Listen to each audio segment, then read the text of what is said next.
জনগণের মধ্যে এক ধরনের অনিশ্চয়তার মনোভাব আছে। কমিটমেন্টগুলো কি হবে রাজনৈতিক দলের? যত বৈঠক করেছেন, যত আলোচনা করেছেন, শেষ পর্যন্ত ফলাফল দেখা গেল তাদের মধ্যে ঐক্যমত্যটা খুব বেশি দাঁড় করাতে পারলেন না। কেন পারলেন না? তারা কি চেষ্টা করে ব্যর্থ হলেন, নাকি ব্যর্থ হওয়ার জন্যই চেষ্টা করেছিলেন? আচ্ছা, আমরা কি সেনা অভ্যুত্থানকে প্রত্যাশা করব?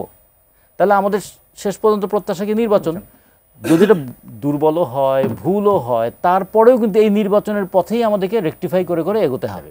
নির্বাচনের পরিস্থিতি যদি জানতে চাই, পরিবেশ, অনেকগুলো রাজনৈতিক দল, বিশেষ করে আমি যদি বলি জামায়াত ইসলাম, এনসিপি, এরা অভিযোগ করছে যে লেভেল প্লেইং ফিল্ড তৈরি হয় না। বিশেষ করে তারা বিএনপির দিকে বলছে যে বিএনপির রাজনৈতিক আধিপত্য পুরো বাংলাদেশ আসলে এইরকম এখন, সেখানে নির্বাচনে লেভেল প্লেইং ফিল্ড তৈরি হচ্ছে না বা হবে না যদি এই সময় এই এমন পরিস্থিতিতে নির্বাচনটি হয়। আপনার কাছে কি তাই মনে হচ্ছে যে যদি ফেব্রুয়ারিতে নির্বাচন হয় লেভেল প্লেইং ফিল্ড নিশ্চিত করা কঠিন হবে? একটু কঠিন হবে, কারণ বর্তমান সরকারের নিউট্রাল অ্যাটিটিউডটা লক্ষ্য করা যাচ্ছে না। কারণ এই সরকারের মধ্যে দুজন উপদেষ্টা আছেন যারা আবার যে দলটা অভিযোগ করেছেন তাদের সঙ্গে যুক্ত, ফলে সরকারের নিউট্রালিটি একটা প্রশ্নের মধ্যে থাকবে। দ্বিতীয়ত, এই সরকার ঘন ঘন যে দলটার কথা বেশি বলেন, জামাত ইসলামের কথা বলেন, ফলে তারাও একটু তাদের স্নেহের ছায়ায় আছেন, সেটা তাদের বোঝা যাচ্ছে। তার মানে এনসিপি এবং জামাত দুইজনই কিন্তু সরকারের গুড বুকে আছে। ফলে এক্ষেত্রে তো একটা প্রশ্ন যে সরকার কি তার নিউট্রালিটি রক্ষা করতে পারছে প্রশাসনে এবং অন্যান্য কাজে? আচ্ছা, তারপর আর একটা বিষয় আছে কি, যে দীর্ঘদিনের বঞ্চনাজনিত একটা হাহাকার ছিল বিএনপির নেতাকর্মীদের মধ্যে।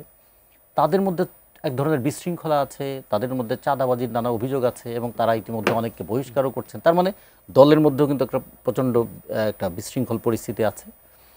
তৃতীয়ত, জনগণের মধ্যে এক ধরনের অনিশ্চয়তার মনোভাব আছে। কমিটমেন্টগুলো কি হবে রাজনৈতিক দলের? আচ্ছা, কমিটমেন্ট হলেই সে কমিটমেন্টটা কি তারা বাস্তবায়ন করবে? ফলে কমিটমেন্টকে বাস্তবায়ন করার জন্য কি পদক্ষেপ নেওয়া যেতে পারে? চতুর্থত আর একটা বিষয়ে কনফিউশন আছে, যে এই যে আমাদের ঐক্যমত্য কমিশন একটা হলো, ঐক্যমত্য কমিশন অনেক বিষয় নিয়ে ঐক্যমত হওয়ার চেষ্টা করলেন, কিন্তু শেষ পর্যন্ত দেখা গেল যে যত বৈঠক করেছেন, যত আলোচনা করেছেন, শেষ পর্যন্ত ফলাফল দেখা গেল তাদের মধ্যে ঐক্যমত্যটা খুব বেশি দাঁড় করাতে পারলেন না। কেন পারলেন না? তারা কি চেষ্টা করে ব্যর্থ হলেন, নাকি ব্যর্থ হওয়ার জন্যই চেষ্টা করেছিলেন? এমন এমন ইস্যুগুলো নিয়ে এসেছিলেন যেগুলো আসলে মানে ঐক্যমত হবে না। মানে এটা জেনে, মানে এটা কি এমন একটা খেলা যে খেলাটা আমি হেরে যাব জেনেই খেলতে নেমেছি, এইরকম কি? তো ফলে এগুলো কিন্তু মানুষের মনের মধ্যে নানা ধরনের প্রশ্ন তৈরি করছে। কিন্তু সবচেয়ে বড় বিষয়, আমাদের দেশের রাজনীতিতে ক্ষমতা পরিবর্তনের যে তিনটা পথ আমরা দেখেছি, একটা হচ্ছে যে যদি বলি যে জনগণের সম্মতি নিয়ে রাষ্ট্র ক্ষমতায় থাকা, সেটাকে আমরা বলি নির্বাচন। আর হলো যে জনগণের সম্মতি তোয়াক্কা না করে ক্ষমতা দখল করা, সেটাকে বলি আমরা সেনা অভ্যুত্থান।